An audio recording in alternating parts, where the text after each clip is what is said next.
Hello friends, स्वागत है आप लोग का NCERT जोन में। एडुटेरिया का नेशनल करंट अफेयर्स डिस्कस कर रहे हैं। इसमें हम लोग 3 महीने का डिस्कस कर चुके हैं, जुलाई 2022, जून 2022 और मई 2022। इस वीडियो में हम डिस्कस करेंगे अप्रैल 2022। अप्रैल 2022 क्योंकि मार्च 2022 तक हम लोग ऑलरेडी डिस्कस कर चुके हैं।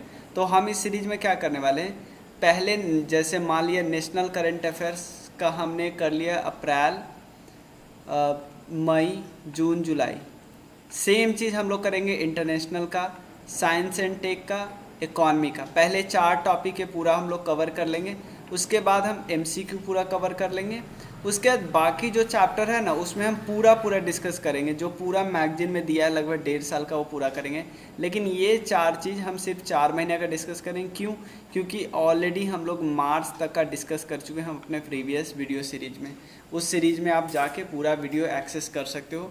अगर नहीं मिलेगा तो आप मेरे नंबर पर मैसेज करना, मैं लिंक प्रोवाइड कर दूँगा।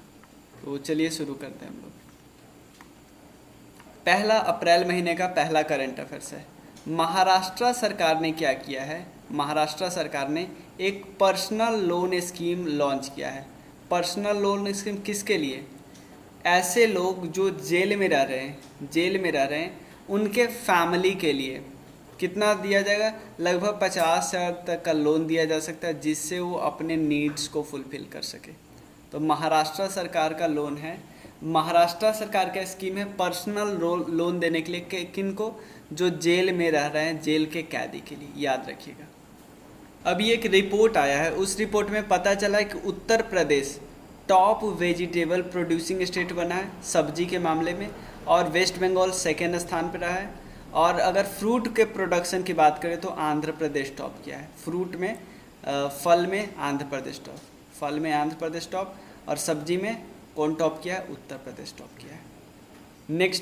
नेक्स्ट है हरियाणा सरकार का स्कीम है। किसके लिए क्या बनाया है? इन्होंने एक पोर्टल बनाया है जिसका नाम है बीमा पोर्टल किस लिए बनाया? एक हरियाणा सरकार का एक स्कीम है, मुख्यमंत्री बागवानी बीमा योजना, यानी मुख्यमंत्री बागवानी को हॉर्टिकल्चर बोलते हैं, इंश्योरेंस बीमा योजना। इसके लिए उन्होंने एक पोर्टल बनाया है। अगर किसी भी फार्मर का कोई भी क्रॉप फेल करता है तो उसके लिए वो कंपनसेशन देंगे, मुआवजा देंगे। क्लियर? तो हरियाणा सरकार का है मुख्यमंत्री हॉर्टिकल्चर इंश्योरेंस स्कीम, उसके लिए उन्होंने पोर्टल बनाया है। नेक्स्ट दिल्ली गवर्नमेंट का स्कीम है। उन्होंने एक हॉबी हब्स बनाया। हॉबी नाम से पता चलता है कि बच्चों जो स्कूल, क्योंकि आपको पता है दिल्ली गवर्नमेंट स्कूल पे बहुत ज़्यादा फोकस करती है, तो उनके जो गवर्नमेंट स्कूल होते हैं वहाँ पे पढ़ाई के बाद वो फ्री ट्रेनिंग देंगे। जो बच्चे जिस भी हॉबी में अपने आप को लेना चाहे, जो भी हॉबी फॉलो करना चाहते हैं, वहाँ पे बच्चों को फ्री ट्रेनिंग दिया जाएगा, जैसे म्यूजिक, डांस एट्सेट्रा। नेक्स्ट एक महोत्सव है जिसका नाम है सरहुल महोत्सव, या सरहुल महोत्सव बोल सकते हैं। ये किस महीने में मनाया जाता है? चैत्र के महीने में। चैत्र महीने आपसे पूछा जाएगा पहला चैत्र किस दिन होता है? 22 मार्च या 23 मार्च को हो सकता है। 22 मार्च या 23 मार्च हो सकता है, याद रखिएगा।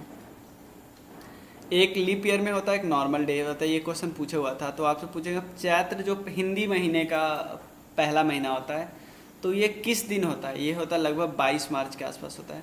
तो झारखंड में एक पर्व मनाया जा रहा है जिसका नाम है सरहुल महोत्सव। इसका काम ही है नेचर, या जो प्रकृति है उसकी पूजा करना। नेक्स्ट एक अवसर स्कीम है। अवसर किस लिए है? ये एयरपोर्ट अथॉरिटी ऑफ इंडिया के द्वारा लॉन्च किया गया है। ये वहाँ पे क्या करेगी? जो अपने एयरपोर्ट पे सेल्फ हेल्प ग्रुप को जगह प्रोवाइड करेंगे, प्लेटफॉर्म प्रोवाइड करेगी। सेल्फ हेल्प ग्रुप जो भी प्रोडक्ट बनाए ना, अगर वो प्रोडक्ट अच्छा है तो उसको एयरपोर्ट पे बेचा जा सके, ठीक है ना। तो प्लेटफॉर्म प्रोवाइड करेगा सेल्फ हेल्प ग्रुप को। अवसर का फुल फॉर्म याद रख सकते हैं, airport as a venue for skilled artisans of a region. देखो सेल्फ हेल्प ग्रुप में बहुत सारे आर्टिस्ट भी होते हैं, जैसे उन्होंने कोई कपड़ों पे कढ़ाई पे काम कर दिया, तो अगर उनका सामान अच्छा है तो एयरपोर्ट पे उनका सामान बेचा जा सकता है। क्लियर? तो ये किसका प्रोग्राम है? एयरपोर्ट अथॉरिटी ऑफ इंडिया का।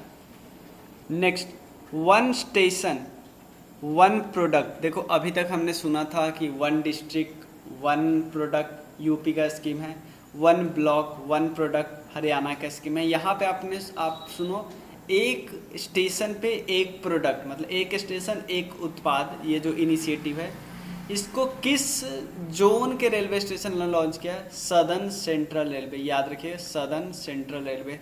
आप कमेंट सेक्शन में इसका हेडक्वार्टर बताइए, ठीक है। और मेन इनका प्रमोशन है कि इंडिजिनस को प्रमोट करो और लोकल प्रोडक्ट को प्रमोट करो इन स्टेशन पे। क्लियर। नेक्स्ट है, होम मिनिस्टर अमित शाह जी ने लॉन्च किया है। होम मिनिस्टर भी है और साथ में कोऑपरेटिव्स के भी मिनिस्टर है। इन्होंने एक स्कीम लॉन्च किया जिसका नाम है सीमा दर्शन, यानी बॉर्डर पे क्या करो, जाओ दर्शन करो। किस बॉर्डर पे? सिर्फ अभी इंडो पाक बॉर्डर पे इन्होंने ऐसा स्कीम लॉन्च किया, वो भी सिर्फ गुजरात में, ऐसा नहीं पंजाब वगैरह में स्कीम लॉन्च नहीं है, तो जम्मू एंड कश्मीर में भी नहीं, गुजरात में इंडो पाक बॉर्डर पे। यहाँ पे टूरिस्ट जाके मिसाइल टैंक वगैरह सब देख सकते हैं जो इंडियन आर्मी यूज करती है, कर चुकी है। प्राइम मिनिस्टर नरेंद्र मोदी जी ने इनागोरेट किया है क्या? Prime minister museum. कहाँ पे? ये याद रखिए, नई दिल्ली में प्राइम मिनिस्टर म्यूजियम इन्होंने इनागोरेट किया है। यहाँ पे जितने भी फॉर्मर प्राइम मिनिस्टर है उनके जो भी काम है उसको शोकेस किया जाएगा इस म्यूजियम में। एक स्टैचू के बारे में ऑलरेडी हमने जुलाई वाले वीडियो में डिस्कस कर लिया था। सेकेंड स्टैचू के है, ये स्टैचू है लॉर्ड हनुमान जी के बारे में, ठीक है ना। लॉर्ड हनुमान जी के बारे में स्टैचू है। देखो 4 स्टैचू बनाने की बात की है। पहला स्टैचू शिमला में, सेकेंड रामेश्वरम में, थर्ड है रामेश्वरम में, फोर्थ है वेस्ट बंगाल में और सेकेंड है मोरबी गुजरात में। किस प्रोजेक्ट का नाम है? हनुमान जी चारधाम प्रोजेक्ट। हनुमान जी चारधाम प्रोजेक्ट। इसमें कितना फीट का बनाया गया? 108 फीट का टॉल स्टैचू बनाया जा रहा है, ठीक है ना। द बीच फेस्टिवल, सी पौंडी एक बीच फेस्टिवल है, इसको ऑर्गेनाइज किया जा रहा है पुडुचेरी में पहली बार। किनके द्वारा? जो वहाँ के लेफ्टिनेंट गवर्नर है तमिल साई शोंडा राजन, याद रखिएगा। क्लियर। चलिए, शी पौंडी 2022। तमिलनाडु की सरकार ने क्या किया है? जो BR अम्बेडकर साहब की जो बर्थ यूनिवर्सिटी है, उन्होंने बोल दिया कि उस दिन वो बनाएंगे इक्वालिटी डे अपने स्टेट में। इंडिया का पहला रेडियो चैनल जिसका नाम है रेडियो अक्ष, इसको लॉन्च किया गया है। कहाँ पे? नागपुर महाराष्ट्र में। किसके लिए? विजुअली इम्पेयर्ड पीपल, जो लोग अच्छे से देख नहीं पाते उनके लिए, ताकि सीमलेस एक्सपीरियंस मिल सके उनको पढ़ाई में। ठीक है। नॉर्थ ईस्ट का सबसे टॉलेस्ट नेशनल फ्लैग, इसको होस्ट कहाँ पे किया गया? Indian national army complex Manipur में। इसकी ऊंचाई है 165 फीट। बॉर्डर रोड ऑर्गेनाइजेशन, सीमा सड़क संगठन, इन्होंने क्या किया है? उन्होंने अनाउंस किया है कि दुनिया का, ध्यान देना, दुनिया का हाईएस्ट टनल बनाएंगे, सबसे ऊंचा टनल बनाएंगे दुनिया का, सुरंग जो बनाएंगे। कहाँ पे? सिंकुला पास में बनाएंगे। सिंकुला जो दर्रा है वहाँ पे बनाएंगे। और मेन उनका एम होगा हिमाचल प्रदेश को जास्कर वैली से जोड़ना, और दुनिया का हाईएस्ट वो टनल बनेगा, हाईएस्ट सुरंग बनेगा। किसने बोला है? बॉर्डर रोड ऑर्गेनाइजेशन ने अनाउंस किया है। यूनियन मिनिस्टर जो है इंफॉर्मेशन एंड ब्रॉडकास्टिंग के, साथ ही यूथ अफेयर्स एंड स्पोर्ट्स के हैं अनुराग ठाकुर जी। इन्होंने इनागोरेट किया है 40वां हुनर हाट। कहाँ पे? मुंबई में, ताकि लोकल क्राफ्टमैन है उनके स्किल को प्रमोट किया जा सके।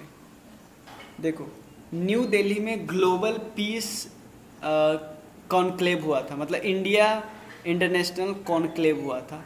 उसमें बबीता सिंह जी को ग्लोबल पीस एम्बेसडर चुना गया था, न्यू दिल्ली में जो हुआ था।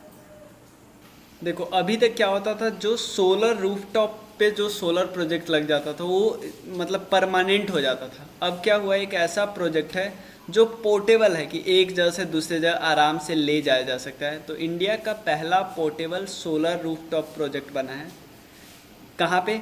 गांधीनगर में, गुजरात में। ये एक याद रखना एक चीज़ कि किस कंपनी ने बनाया है? जर्मन की एक डेवलपमेंट एजेंसी है जिसका नाम है GIZ, ठीक ना। तो ये रूफ टॉप सोलर प्रोजेक्ट है, कहाँ पे इनागोरेट किया गया, अनवील किया गया? इंडिया के गुजरात में, गांधीनगर में। क्लियर?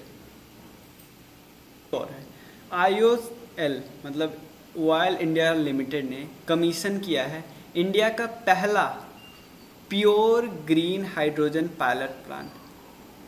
याद रखिए, प्योर है, हाइड्रोजन ग्रीन है, हाइड्रोजन है, पायलट प्लांट है। कहाँ पे? जोरहट पंप में, आसाम में, ठीक है ना। और किस टेक्नोलॉजी के थ्रू बना रहे हैं? एनायन एक्सचेंज मेम्ब्रेन टेक्नोलॉजी के through, anion exchange membrane technology के थ्रू बना रहे पहली बार। इसकी कैपेसिटी के डेली 10 किलो हाइड्रोजन कैपेसिटी को जनरेट करेंगे। तो याद रखिए किसने बनाया? OIL ने। कहाँ पे? आसाम के जोरहट पंप में। और ये पहला क्या है? Pure green hydrogen pilot project है, प्योर ग्रीन हाइड्रोजन। अमेरिका की एक कंपनी है जिसका नाम है एबिलिटी इलेक्ट्रिक, जिसका नाम है अमेरिका की कंपनी एबिलिटी इलेक्ट्रिक। वो बोले कि वो तेलंगाना में 3 पहिए वाली जो गाड़ी बनती है, इलेक्ट्रिक गाड़ी, उसका सबसे लार्जेस्ट फैक्ट्री बनाएगी। कहाँ पे? तेलंगाना में। याद रखिएगा, अपनी मैन्युफैक्चरिंग फैक्ट्री, ध्यान देना, मैन्युफैक्चरिंग फैक्ट्री यहाँ पे मैन्युफैक्चर करेगी तो यहाँ के लोगों को जॉब देगी, यहाँ से बहुत सारा इनपुट कर देगी। महाराष्ट्र बना है पहला स्टेट जिन्होंने बस के टिकट सिस्टम को पूरी डिजिटाइज किया है। पैसेंजर क्या करेगा? Tap in tap out features का यूज करेगा। एक ऐप है चलो ऐप, उसके थ्रू। तो आप सिंपल बोलोगे किसने बस टिकटिंग सिस्टम को डिजिटाइज किया है? यह है महाराष्ट्र। आपसे पूछा जाएगा पहला कार्बन न्यूट्रल पंचायत, देश का पहला कार्बन न्यूट्रल पंचायत कौन सा बना है? तो JNK का पल्ली विलेज, JNK का पल्ली विलेज है वो पहला कार्बन न्यूट्रल पंचायत बना, ठीक है। नेक्स्ट है, ये बिहार से रिलेटेड न्यूज है। भोजपुर बिहार आप जानते हो, जो ज़मीन है वीर कुंवर सिंह जी की। यूनियन होम मिनिस्टर जी अमित शाह जी ने क्या किया है? वीर कुंवर सिंह विजयोत्सव प्रोग्राम को ऑर्गेनाइज किया। कहाँ पे? भोजपुर में, बिहार में। यहाँ पे बहुत सारे फ्लैग क्रिएट किए गए और एक गिनीज बुक वर्ल्ड रिकॉर्ड पे अपना नाम दर्ज किया। इंडिया की एक्ट्रेस है दीपिका पादुकोण, ये 8 जूरी मेंबर बनी है, वन ऑफ द 8 मेंबर बनी है, जो 75th केन्स फिल्म फेस्टिवल जो कि फ्रांस में होगा वहाँ पे जूरी मेंबर होगी। एक साउथ इंडियन के एक्टर भी है। Next, Agra city of Uttar Pradesh has become the first city in the country to use vacuum based sewer system. तो सिंपल पूछ सकता है कि देश के किस जगह पे वैक्यूम बेस्ड सीवर सिस्टम बनाया गया? तो ये आगरा, याद रखना, ठीक है ना। और ये काम कौन संभालेगी? नीदरलैंड की एक कंपनी है वो संभालेगी अगले 5 साल तक। नीदरलैंड की एक कंपनी है वो सीवर सिस्टम को संभालेगी। आगरा पहला सिटी बना है कंट्री का। जामताड़ा जो डिस्ट्रिक्ट है झारखंड का, वो पहला डिस्ट्रिक्ट बना है जिसके हर पंचायत में लाइब्रेरी है, हर पंचायत में लाइब्रेरी, ये बात याद रखिएगा। नेक्स्ट, महाराष्ट्र पहला स्टेट बना है जिन्होंने माइग्रेशन ट्रैकिंग सिस्टम ऐप बनाया है कि माइग्रेशन को, माइग्रेंट लेबर को ट्रैक कर सके। और इनका ऑब्जेक्टिव क्या है कि जो माइग्रेंट लेबर होते हैं उनके फैमिली को, उनके वाइफ को, उनके बच्चों को ICDS यानी इंटीग्रेटेड चाइल्ड डेवलपमेंट सर्विसेज है, उसका फ़ायदा उनके बच्चों वगैरह को दिया जा सके। JNK का एक डिस्ट्रिक्ट है जिसका नाम है संबा डिस्ट्रिक्ट। ये पहला डिस्ट्रिक्ट बना है देश का जहाँ पे 100% family house hold Ayushman Bharat Jan Arogya Yojana के अंदर आते हैं, जिसमें फैमिली को इंश्योरेंस प्रोवाइड किया जाता है, उसमें अंदर आते हैं। अटल टनल लोकेटेड एट रोहतांग पास पे लोकेटेड है, तो पता है हिमाचल प्रदेश। इनको अवार्ड मिला है बेस्ट इंफ्रास्ट्रक्चर प्रोजेक्ट का, ये याद रखिएगा, सिंपल पूछ सकता है। बेस्ट इंफ्रास्ट्रक्चर प्रोजेक्ट का अवार्ड किसको मिला? अटल टनल को। प्रधानमंत्री नरेंद्र मोदी जी ने इनागोरेट किया है कम्युनिटी रेडियो स्टेशन जिसका नाम है दूधवानी, ताकि डेयरी इंडस्ट्री को प्रमोट किया जा सके। गुजरात में लॉन्च किया गया है। कंट्री का पहला रेडियो स्टेशन है जो कि एनिमल हस्बेंड्री को इंटायरली डेडिकेट करता है। डेयरी इंडस्ट्री को प्रमोट करने के लिए दूधवानी एक कम्युनिटी रेलवे स्टेशन को इनागोरेट किया। किन्होंने इनागोरेट किया? मोदी जी ने। एक मेमोरेंडम ऑफ अंडरस्टैंडिंग साइन किया गया है ग्लोबल इनोवेशन पार्टनरशिप पे एक MOU साइन किया गया है। किनके द्वारा? 2 लोग हैं, एक UK के प्राइम मिनिस्टर है और एक इंडिया है, दोनों के बीच साइन किया है। इसमें एग्रीमेंट इवन न्यूक्लियर एनर्जी के बारे में है। ये याद रखिएगा कि ग्लोबल इनोवेशन पार्टनरशिप किन 2 देशों के बाद साइन किया गया है? एक है भारत, एक है UK, और इन्होंने जो JCB का प्लांट भी इस्टाब्लिशमेंट में इनागोरेट किया। इस वीडियो में इतना ही रहने देते हैं। नेक्स्ट वीडियो में हम आगे डिस्कस कर लेंगे। एक और वीडियो आएगा क्योंकि टोटल 70 के आसपास करेंट अफेयर्स है इस मंथ में, तो एक वीडियो और आ जाएगा, छोटा छोटा वीडियो रखेंगे। उसके बाद हम लोग इंटरनेशनल शुरू करेंगे। इंटरनेशनल 2 वीडियो में ही हो जाएगा पूरा, और इकॉनमी भी 2 वीडियो में, और साइंस एंड टेक भी 2 वीडियो में। ठीक है, तो मिलते हैं फिर। आपको कोई भी कोर्स से रिलेटेड बात करनी है मैसेज कर दो इस नंबर पे और पूछ लेना। मिलते हैं। Thank you so much.